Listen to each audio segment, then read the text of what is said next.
about why biology has been streamed in your syllabus. इसके notes आज मैं आपसे गूगल क्लासरूम पे शेयर कर दूंगी, तो आप इसे प्रॉपरली और पढ़ पाएंगे। अब हम मेनली स्टार्ट करते हैं विद द टॉपिक जो आपको एग्जाम पॉइंट ऑफ व्यू से इम्पोर्टेंट है। Why biology is important for engineers. Okay, तो शायद हो गया था। साइंस एंड इंजीनियरिंग में जो भी कोरिलेशन है, ये टॉपिक था।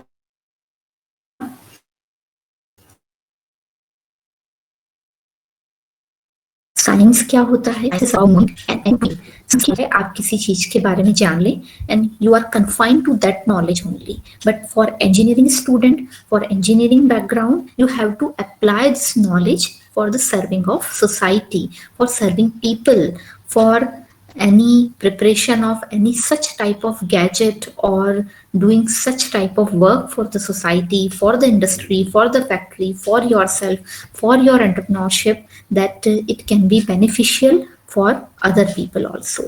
साइंस का मतलब होता है जो चीज है, जो फैक्ट है, उसे हमने स्टडी कर लिया। But for engineering, one step ahead, you should go one step ahead. वो चीज स्टडी करना जो कि पहले नहीं थी, उस चीज को आगे अप्लाई करना, इस चीज के अकॉर्डिंग एप्लीकेशन फॉर्म करना। But both streams are complementary for each other. Science का मतलब है थ्योरेटिकल कंसेप्ट्स डेवलप करना, अपने नॉलेज डेवलप करना और स्किल गेन करना। और स्किल गेन करने के बाद इंजीनियरिंग फील्ड में उस नॉलेज को अप्लाई करना। कहाँ अप्लाई करना? प्रैक्टिकल नॉलेज में अप्लाई करना, इंस्ट्रूमेंट बनाने के लिए अप्लाई करना, प्रोडक्ट मैन्युफैक्चरिंग के लिए उस नॉलेज को अप्लाई करना। नाउ साइंस और इंजीनियरिंग के बीच में कुछ जो एसोसिएशन है, उनके कुछ एग्जाम्पल्स हम यहाँ पे ले सकते हैं कि किस तरह से जो रियल वर्ल्ड की बायोलॉजिकल सिनेरियो है उसे मेनली गैजेट डेवलपमेंट के लिए, कोई टेक्नोलॉजी डेवलपमेंट के लिए अडेप्ट किया गया है। रियल वर्ल्ड में किस तरीके से इसे अडेप्ट किया गया है, इसका जो फर्स्ट एग्जांपल हम ले सकते हैं, that is avian adaptation of flying to develop aircraft. आप सभी ने बर्ड को फ्लाई करते देखा होगा। अगर कभी नहीं देखा तो आज ध्यान से देख लेना कि कोई भी बर्ड किस तरीके से फ्लाई करती है, कैसे फ्लाई करती है। जब उस बर्ड को ऊपर की तरफ मूव करना होता है तब वो क्या करती है, उसके एक्शन क्या होते हैं। और अगर एयरप्लेन को, आपने एयरक्राफ्ट को कभी लैंड करते या टेक ऑफ करते देखा हो तो दोनों के एक्शन में आप उन सिमिलैरिटी को नोट कर सकते हैं।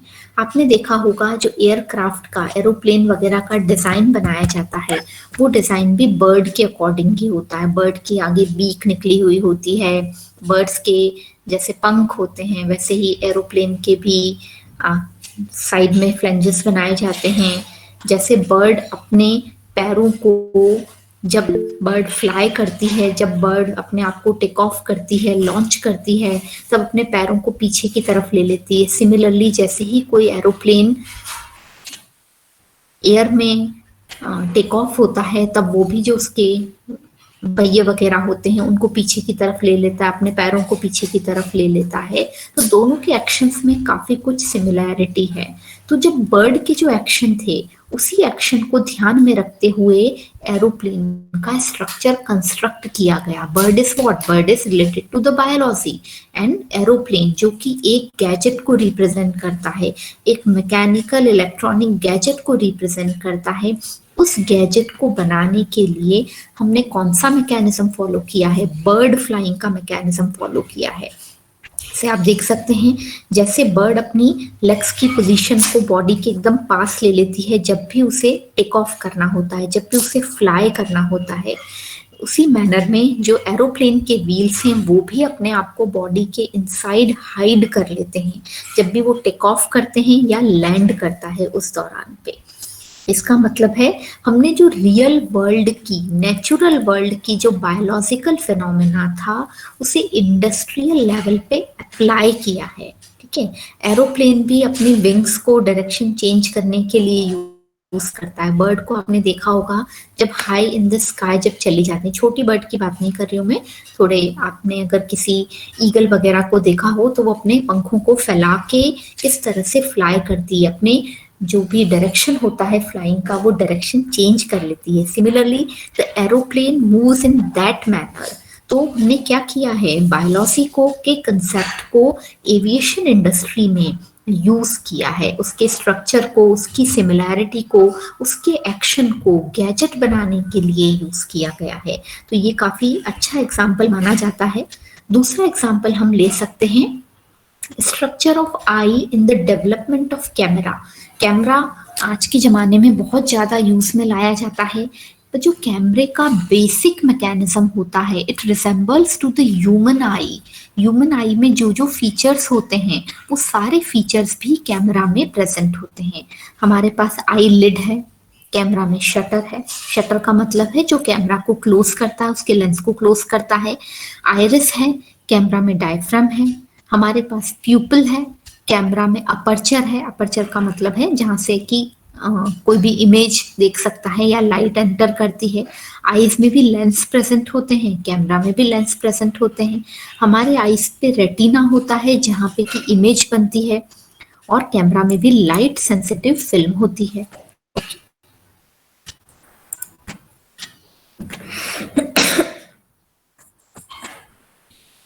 ये आप कुछ सिमिलरिटी देख सकते हैं। ये नीचे वाला स्ट्रक्चर आइस के स्ट्रक्चर को रिप्रेजेंट करता है और ऊपर वाला स्ट्रक्चर कैमरा स्ट्रक्चर को रिप्रेजेंट करता है।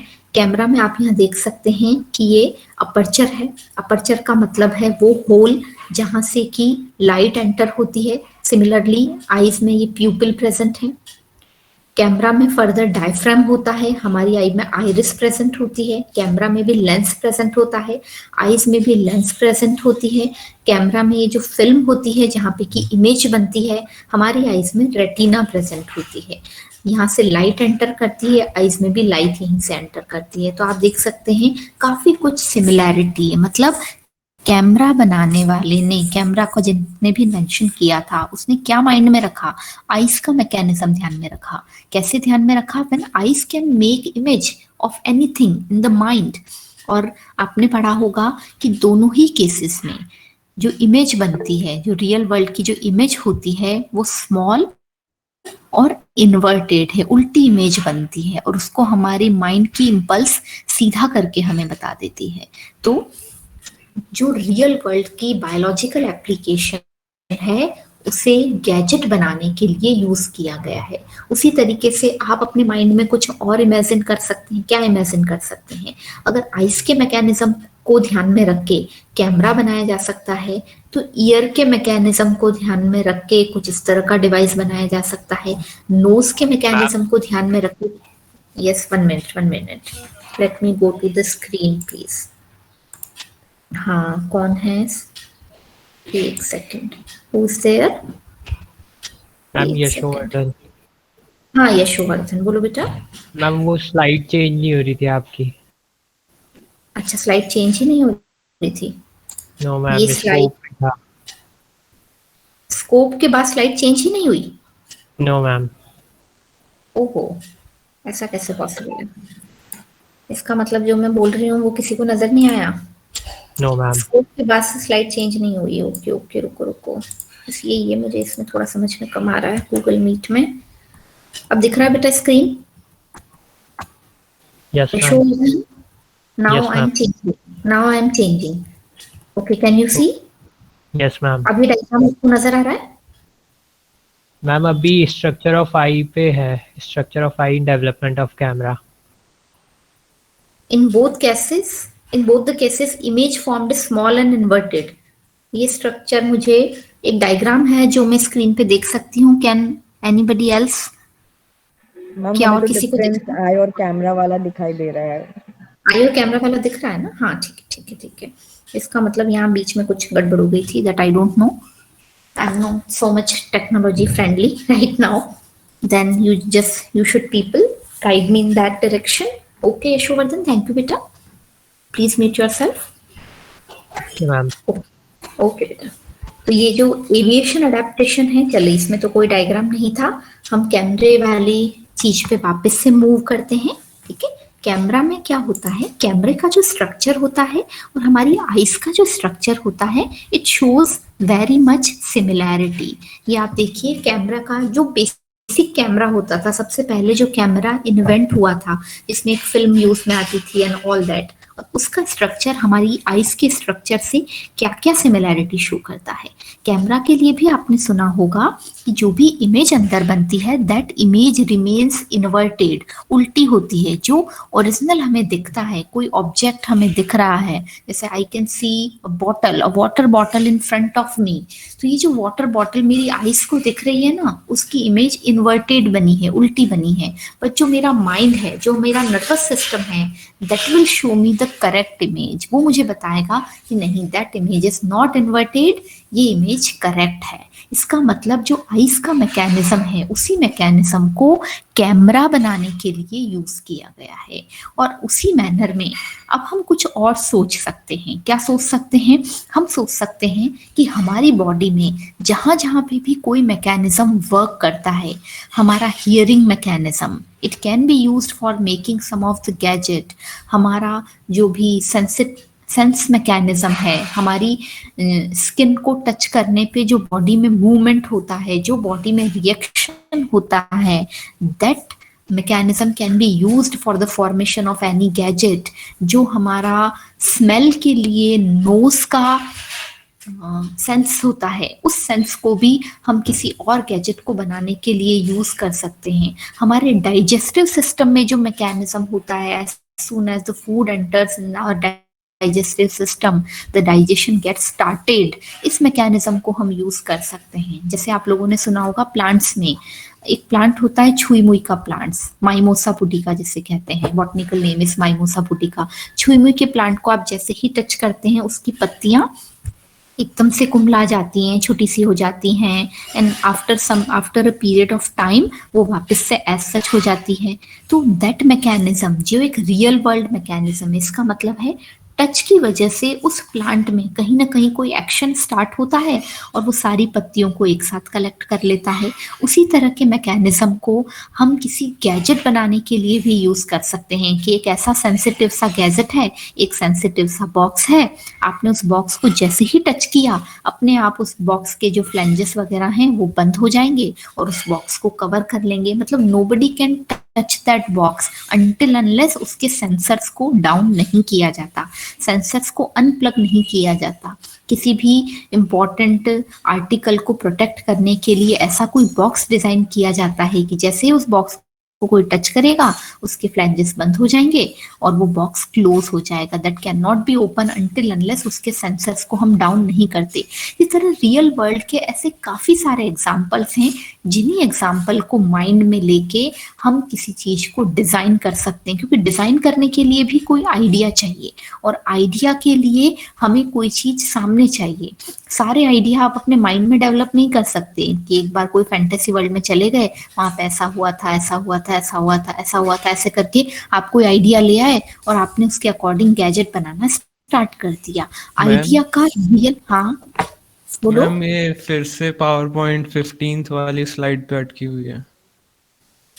15th वाली, ये कैमरा और इसका इमेज, कैमरा वो आई और कैमरे के बीच के डिफरेंस की टेबल पे। हाँ हाँ, तो वही हूँ, मैं भी वही हूँ अभी तक। I am not going ahead, okay. I am also there, I am just giving you some example for that, okay. Don't feel like कि बिल्कुल हम कोर्स के अकॉर्डिंग जो लिखा है बस मैं उसको बोलूंगी, जो लिखा है वो तो अलग है and I am saying something else. जो लिखा है वो तो आपके काम आएगा, what you have to write in the examination, but what I am saying to you, it will be helpful for making your thoughts for the process of examination or for the learning process, okay। इतना ज्यादा PPT वगैरह bio में कुछ भी नहीं होता है। जब आपको पीपीटी या इसके थ्रू कुछ एक्सप्लेन करना होगा, then I will directly say to you कि आपको इस पीपीटी पे चलना है और हम लाइन टू लाइन फॉलो कर रहे हैं। ये जस्ट मैं आपको एक इमेजिनेटरी एस्पेक्ट बता रही हूँ कि व्हाट नॉट लाइन और लेंथ के अकॉर्डिंग अभी हम लोग नहीं चल रहे हैं। जब सिस्टमैटिक मैनर में आएगा then we will talk about that. I am just saying you कि that what is the actual role of biology for engineering student, क्या जरूरत होती है बायोलॉजी की, कहाँ कहाँ से हम एग्जाम्पल्स को पिक कर सकते हैं। नेचुरल वर्ल्ड में ऐसे बहुत सारे फिनोमिना हैं जिनको यूज करके प्रीवियसली गैजेट्स डिजाइन किए गए हैं। चलिए उन फिनोमिना पे आगे की तरफ मूव करते हैं। अब biology and it's applications.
Biology covers following areas. Genetic transfer, जो भी जेनेटिक इंफॉर्मेशन होती है वो जेनेटिक इंफॉर्मेशन ट्रांसफर करने के लिए जेनेटिक कोड यूज किया जाता है। जीन ट्रांसफर मैकेनिज्म को हम डिस्कस करते हैं।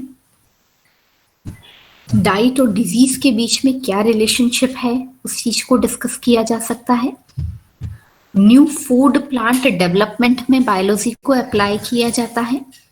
मेडिसिन, एग्रीकल्चर और इंडस्ट्रियल फील्ड में इसकी नॉलेज को यूज किया जा सकता है। जस्ट लाइक दैट अभी हम लोग सुनते आ रहे हैं कोरोना टाइम में about the development of new medicine, about the development of new vaccine। जैसे सुनते रहे ना आप लोग कि जो कोविशील्ड है उसकी 2 डोज लगेगी, इसकी इफिशिएंसी इतनी है, if it is taken after 6 week तो उसकी इफिशिएंसी ज्यादा हो जाती है।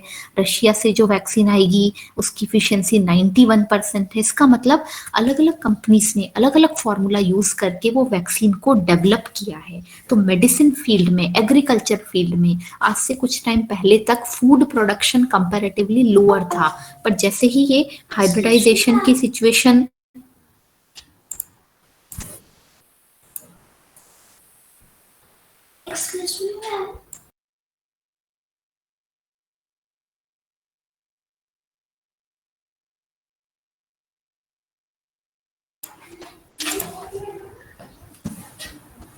जब से हम हाइब्रिड फील्ड के बारे में, हाइब्रिड क्रॉप के बारे में सुनते आ रहे हैं, तब से फूड प्रोडक्शन में भी इंक्रीमेंट हुआ है। वैसे तो नाउअडेज ऑर्गेनिक फार्मिंग को प्रेफर किया जाता है, बट फिर भी बायोलॉजी को इससे हम यूज कर सकते हैं। इकोलॉजिकल एस्पेक्ट, हम लिविंग और नॉन लिविंग के बीच में जो भी रिलेशनशिप है उन रिलेशनशिप को स्टडी करते हैं। ओके, यस, मॉलिक्यूलर बायोलॉजी में फूड प्रोडक्शन और हेल्थ के प्रोटेक्शन पे मेनली एम्फेसिस किया जाता है। बायोलॉजी को यूज किया जाता है एग्रीकल्चरल प्रोसेस में, इंसेक्टिसाइड में, पेस्टिसाइड में, मेडिकल फील्ड में, इंडस्ट्रीज में। ऐसे कुछ जो बेसिक इंडस्ट्रीज है, fishing industry, pearl industry, silk industry, जो कि बायोलॉजी के ऊपर ही रिलाय करती है। बायोलॉजी की कुछ नॉलेज को लेके उन इंडस्ट्री को डेवलप किया जा सकता है, इनहेंस किया जाता है। और मेनली हम बात करते हैं बायोटेक्नोलॉजी के बारे में। Now what do you people know about biotechnology? Biotechnology के बारे में आपको क्या पता है, आप क्या जानते हैं, आप क्या अपने व्यू शेयर करना चाहेंगे? Right in the chat box. What do you know about the term biotechnology? What are the main practical uses of biotechnology? कोई बताएगा मुझे?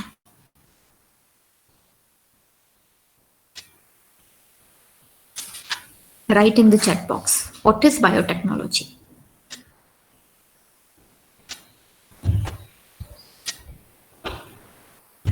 Write in the chat box.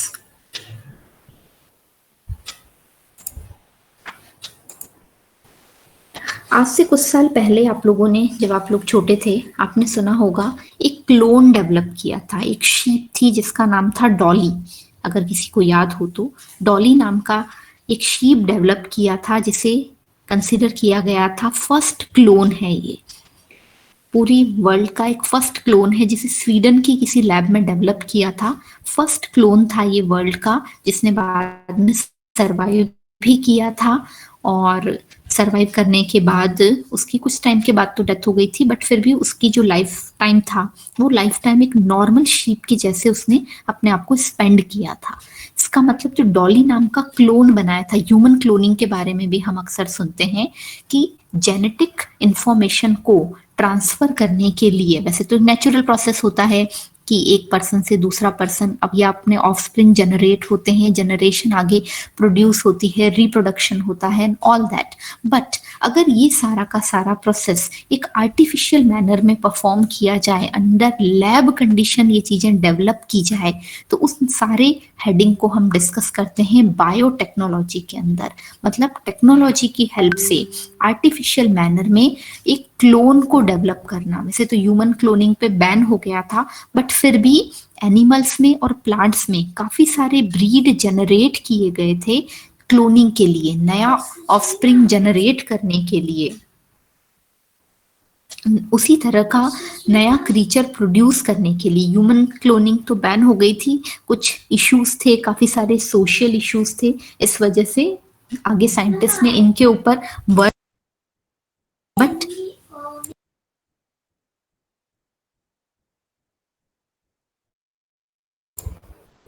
But फिर भी इस तरह की ब्रीड डेवलप करना प्लांट्स में बहुत कॉमन है। जैसे इमेजिन कीजिए कोई प्लांट है, उस प्लांट का प्रोडक्शन बहुत हाई है बट क्वालिटी लोअर है, तो उसकी ब्रीडिंग एक क्रॉस ब्रीडिंग एक ऐसे प्लांट के साथ करा देना जिस प्लांट में प्रोडक्शन भी हाई है, उसकी इम्यूनिटी भी ज़्यादा है, एज वेल एज उसको डिजीज के साथ फाइट करने की टेंडेंसी भी हायर है। तो इस क्रॉस ब्रीडिंग नेचुरली तो पॉसिबल नहीं है, तो आर्टिफिशियली एक क्रॉस ब्रीडिंग कराई जाती है और एक इम्प्रूव्ड क्वालिटी का प्लांट जनरेट किया जाता है। कुछ प्लांट ऐसे होते हैं बहुत जल्दी डिजीज के कॉन्टेक्ट में आ जाते हैं, बहुत जल्दी कोई भी इंसेक्ट्स या पेस्ट वगैरह उसको इफेक्ट कर देते हैं, ऑल्दो उनकी क्वालिटी बहुत सुपीरियर होती है। तो उस क्वालिटी को मेंटेन रखते हुए उसमें कुछ ऐसे जीनोम ट्रांसफर किए जाते हैं जो उन्हें डिजीज के अगेंस्ट, जो उन्हें इंसेक्ट्स के अगेंस्ट, जो उन्हें पेस्ट के अगेंस्ट रेजिस्टेंट बनाते हैं, उनकी इम्यूनिटी को इंक्रीज करते हैं। तो इस तरह की क्रॉस ब्रीडिंग आर्टिफिशियल मैनर में करवाना, एक प्लांट में दूसरे प्लांट के ट्रेट स्टैब्लिश करना, कैरेक्टर स्टैब्लिश करना, इन सारे प्रोसेस को हम क्या नाम देते हैं? बायोटेक्नोलॉजी। तो बायोटेक्नोलॉजी क्या होती है? आर्टिफिशियल मैनर में हम कल्टीवेशन कर रहे हैं, कल्टीवेशन इन आर्टिफिशियल मैनर, जो कि इम्पॉर्टेंट होता है फार्मास्यूटिकल इंडस्ट्रीज के लिए, प्लांट्स के लिए, एनिमल्स के लिए, बैक्टीरिया और फंजाई की कुछ स्पीशीज डेवलप करने के लिए। ऑल्दो ह्यूमंस में ये चीज अभी एप्लीकेबल नहीं हो पा रही है। Okay, now examples from 18th century that lead to major discoveries। बहुत पहले कुछ लोगों ने अपने माइंड में कुछ सोचा था या रियल टाइम एप्लीकेशन की वजह से आज के टाइम में जो डिस्कवरीज हैं वो डिस्कवरी हो पाई हैं। जस्ट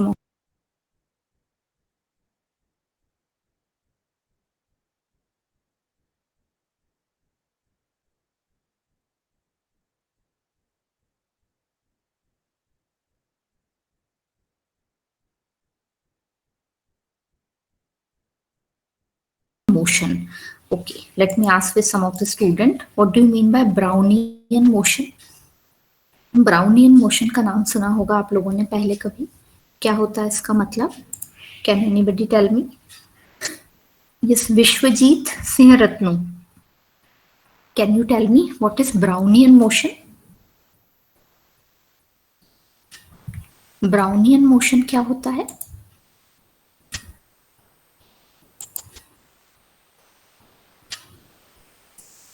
ओके, ब्राउनियन मोशन का मतलब होता है random movement of microscopic particles. ठीक है, आपने क्या किया? पानी लिया, एक पेट्री प्लेट में यू हैव टेकन वाटर।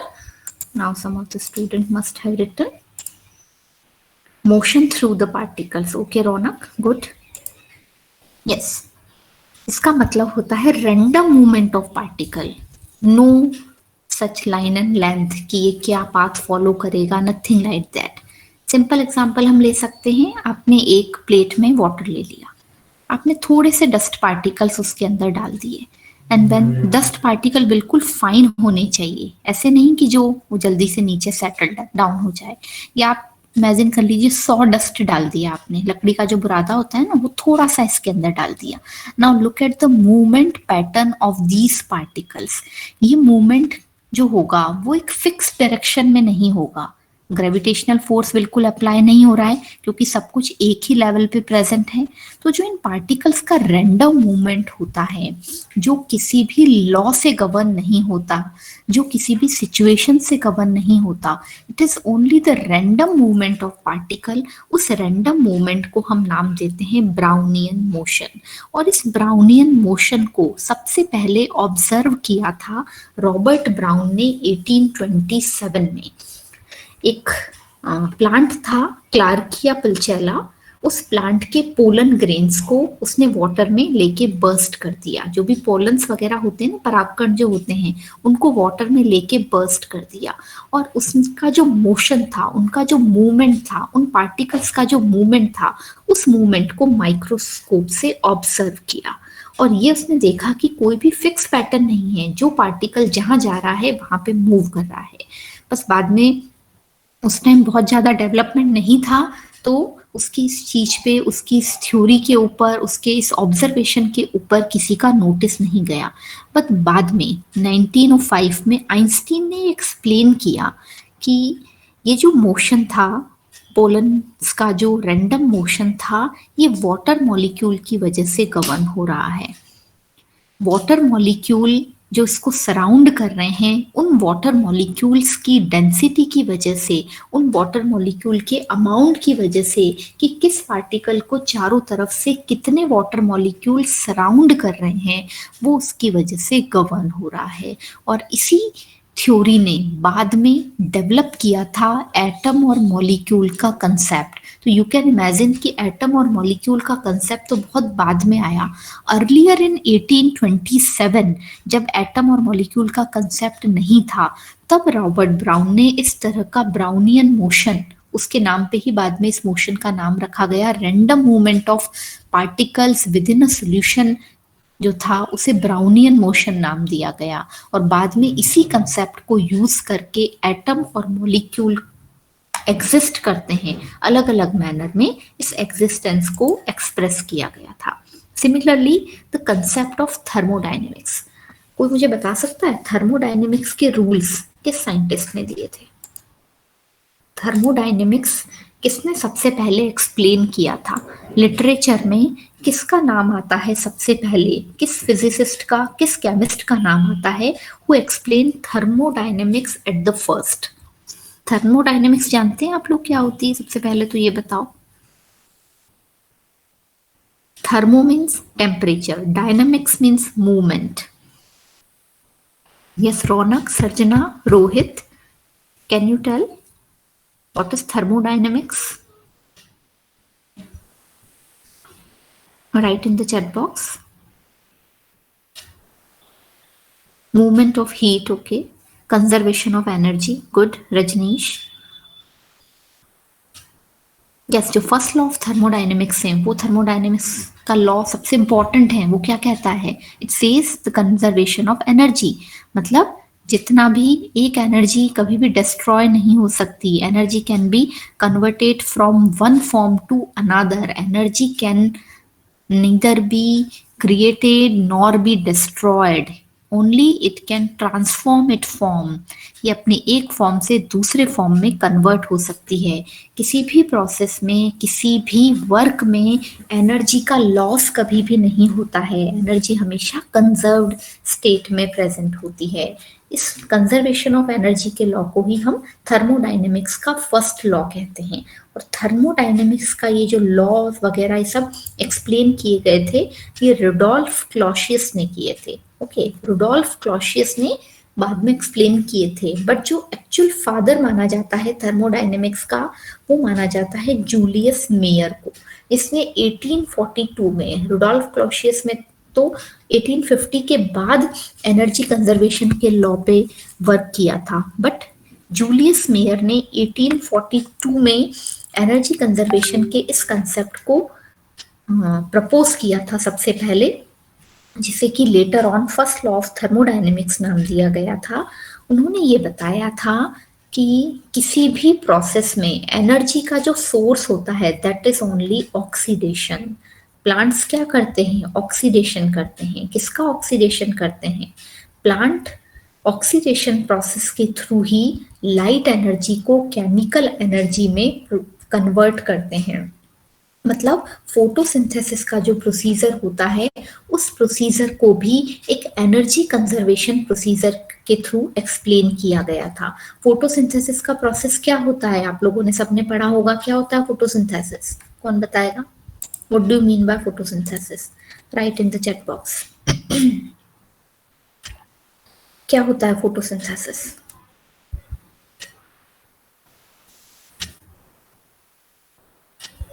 लिख के बताओ भाई। स्वतांशु, Sanjay, Tapesh, write in the chat box what is photosynthesis.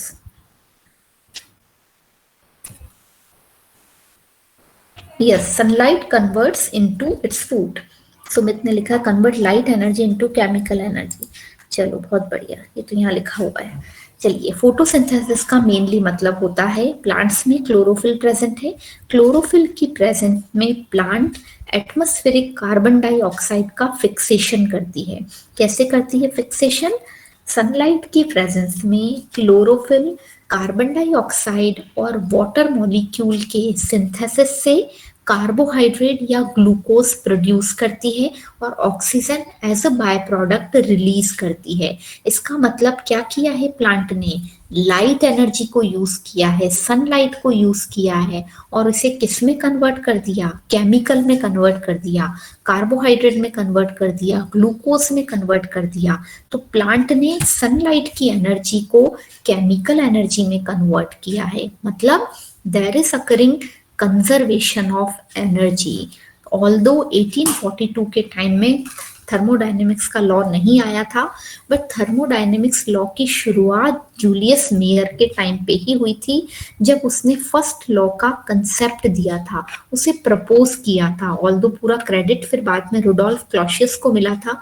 आपने क्लॉसियस क्लैपेरॉनी इक्वेशन वगैरह पढ़ी होगी थर्मोडायनेमिक्स के केस में, तो सारा क्रेडिट बाद में क्लॉसियस को मिला था। बट जो उसकी शुरुआत थी वो बहुत पहले बायोलॉजिकल एक बॉटनिस्ट ने की थी और उस बॉटनिस्ट का नाम था Julius mayor.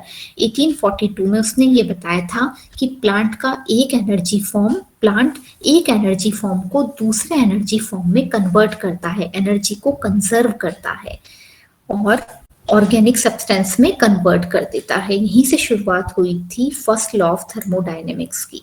That is all about your unit number first. Unit number first में क्या सिलेबस था देख लेते हैं हम। Okay, unit number 1, objective, scope and outcome of the course, and after that to convey that biology is an important scientific discipline as mathematics, physics and chemistry, bring out the fundamental difference between science and engineering by drawing a comparison between eye and camera, bird flying and aircraft, mention the most exciting aspect of biology as an independent scientific discipline, why we need to study biology, discuss high biological observation of 18th century that lead to major discoveries, examples from Brownian motion and the origin of thermodynamics by referring to the original observation of Robert Brown and Julius Mayer. These examples will highlight the fundamental importance of observation in any scientific inquiry. That was your unit number 1, all that. तो ये जो आपका सारा topic है, ये topic मैंने PPT के form में बनाया था, तो ये मैं आपको शेयर करूंगी। एक स्टूडेंट ने मुझसे पूछा था on WhatsApp, I can not remember his name, कि बायोलॉजी के लिए बेस्ट बुक कौन सी रहेगी। वैसे बायोलॉजी फॉर इंजीनियर्स नाम से अमेजोन पे एक बुक अवेलेबल है विली इंडिया की ना, तो वो आप बुक परचेज कर सकते हैं। विली इंडिया की बायोलॉजी फॉर इंजीनियर्स, जो आप अमेजोन पे ऑनलाइन ऑर्डर कर सकते हैं और उसे परचेज कर सकते हैं। अदरवाइज जो काफ़ी सारी चीज़ें हैं वो मैं आपको नेट से, या जो मेरे पास बायोलॉजी की कुछ रेफरेंस बुक्स हैं उन बुक्स में से अरेंज करके दूंगी, क्योंकि उस टॉपिक में भी, उस बुक में भी सारे टॉपिक कवर नहीं होते हैं। कोई बेस्ट बुक बायोलॉजी की अब तक नहीं बनी है, तो जो भी नोट्स या पीपीटी आपको दिया जाता है आप उसके थ्रू भी जा सकते हैं, बट एक बेस बुक आप लोग परचेज कर लीजिए। अगर अब आपकी कोई क्वेरी है तो you may ask, otherwise you may leave the class. जो नेक्स्ट वीक जो क्लास होगी उसमें या तो हम क्लासिफिकेशन लेंगे, बट आई थिंक